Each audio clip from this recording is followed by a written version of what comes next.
दोस्तों, क्या नितिन गडकरी और प्रधानमंत्री नरेंद्र मोदी के संबंध लगातार बिगड़ते जा रहे हैं? क्या नितिन गडकरी अब खुद को बड़ी पोजीशन पर देखना चाहते हैं? ये बातें इसलिए हो रही हैं क्योंकि पिछले 3 से 4 दिनों में नितिन गडकरी ने कुछ ऐसे बयान दिए हैं जो हर किसी को यह सोचने पर मजबूर कर रहे हैं।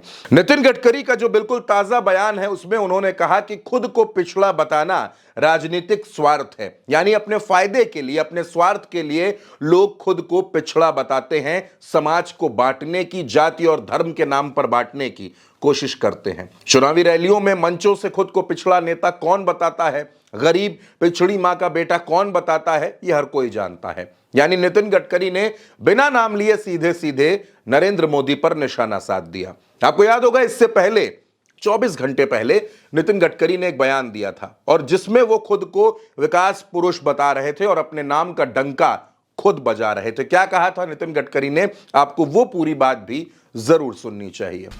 आपको पता है, दुबई के राजा, दुबई के प्रिंस हिंदुस्तान में आए थे। मैं, मोदी जी, हम सब मंत्री 3-4 एक टेबल पर बैठे थे हैदराबाद हाउस में। तो दुबई के प्रिंस ने मोदी जी को कहा कि हमारे लिए एक एहसान कर दो। बोले आपको क्या चाहिए?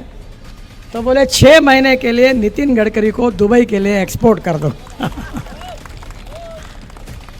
बाद में लीला होटल में उन्होंने मुझे बुलाया था। आपके कारण मुझे 9-7 वर्ल्ड रिकॉर्ड मेरे डिपार्टमेंट में हुए। आप कहीं भी जाओ, अरुणाचल, मेघालय, त्रिपुरा, आप कहीं भी जाइए, आपको हर समय, हर जिले में, हर गांव में, हर ड्राइवर, हर ऑटो ड्राइवर आपको रोड का काम कितना अच्छा हुआ बताएगा। अब दोस्तों, ऐसे में एक सवाल ये खड़ा होता है कि नितिन गडकरी लगातार ऐसे बयान देते हैं। कभी नितिन गडकरी कहते हैं कि जो धार्मिक कार्यक्रम हो उससे राजनीतिक लोगों को दूरी बनानी चाहिए, कभी वो ये कहते हैं कि मेरे पास 200 करोड़ रुपए महीने का दिमाग है, और अब वो ये कह रहे हैं कि उनका जो काम है, उन्होंने जो विकास कार्य किए हैं उसका लोहा तो पूरी दुनिया मान रही है। दुबई के लोग तक मान रहे थे, दुबई वाले तो उनको बुला रहे थे नितिन गडकरी को। और फिर नितिन गडकरी ये कहते हैं कि खुद को पिछड़ा कहना राजनीतिक स्वार्थ है। दोस्तों, नितिन गडकरी भारतीय जनता पार्टी के अध्यक्ष रह चुके हैं। नितिन गडकरी संघ के बड़े करीबी हैं, नागपुर से आते हैं। उपराष्ट्रपति के पद पर संघ ने अपनी विचारधारा के, मजबूत विचारधारा के व्यक्ति को बिठा लिया है। वो चुनाव जीत गए हैं। अब संघ की नजर राष्ट्रीय अध्यक्ष की भी कुर्सी पर है। उसको लेकर भी तमाम खबरें चल रही हैं कि संजय जोशी के नाम पर आखिरकार सहमति बनाने की कोशिशें फिर से तेज हो गई हैं। इधर नितिन गडकरी के तमाम बयान हैं। नितिन गडकरी बार बार ऐसे बयान देते हैं जो बिना नाम लिए, लेकिन निशाना उनका सीधे सीधे गुजरात लॉबी तक होता है। और अब क्योंकि नरेंद्र मोदी 75 बरस की उम्र पूरी कर चुके हैं और एक तरीके से इसको अब काउंटडाउन के तौर पर देखा जा रहा है, तो ऐसे में बहुत से चेहरे हैं जो खुद को नरेंद्र मोदी के बाद प्रधानमंत्री के तौर पर देख रहे हैं, और उसमें सबसे बड़ा चेहरा नितिन गडकरी का है। नितिन गडकरी जानते हैं कि संघ की पूरी ताकत उनके साथ है।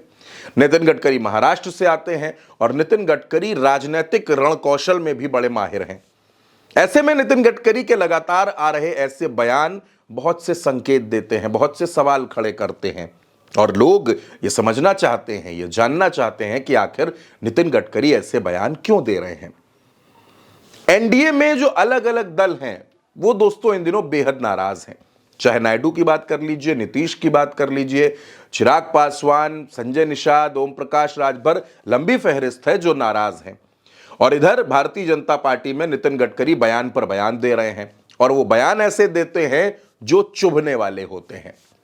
अब पिछड़ी जाति से आने वाला नेता अगर खुद को बार बार पिछड़ा पिछड़ा कहेगा तो वो राजनीतिक स्वार्थ है। ये बात नितिन गडकरी कह रहे हैं कि जो ऐसी बातें कहता है वो राजनीतिक स्वार्थ को सिद्ध करने की कोशिश कर रहा है, जाति में, धर्म में देश को बांटने की कोशिश कर रहा है, और ऐसे तरक्की नहीं हो सकती।